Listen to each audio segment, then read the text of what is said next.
est-ce que vraiment chaque versement est vraiment examiné dans le sens de l'intérêt national? Je vous prends des exemples qu'avait donné Sarah Knafo, qui pour le coup m'ont fait tiquer aussi.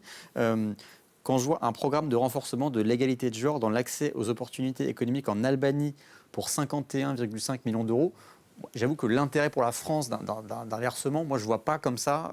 Voilà. Par contre, effectivement, d'autres projets qui aident des pays en développement à faire des infrastructures, qui vont améliorer la vie des gens, et qui vont du coup persuader les gens de s'installer, de rester dans leur pays, de le développer plutôt que de migrer. Là, je vois l'intérêt. Je vous donne juste un autre exemple. Le cirque comme vecteur d'avenir pour la jeunesse d'Afrique du Sud, est-ce que c'est à la France tout simplement de payer ça? C'est la question. Alors sur l'égalité femmes-hommes, je pense que c'est un immense sujet de développement. Et par ailleurs, vous savez bien que dans le pourtour méditerranéen a une singularité, y compris en Albanie, et on avait été attaqué aussi pour des projets en Jordanie, c'est le très faible taux d'emploi des femmes.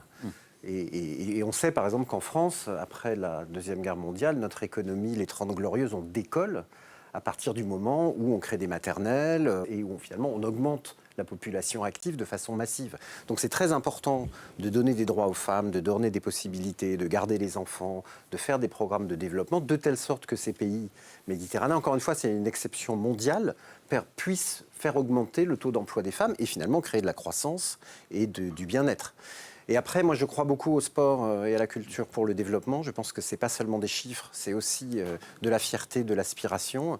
Donc, on s'est lancé beaucoup sur ce sujet, notamment à la faveur des Jeux Olympiques de Paris 2024. Et là aussi, on peut vous démontrer l'impact de ces projets.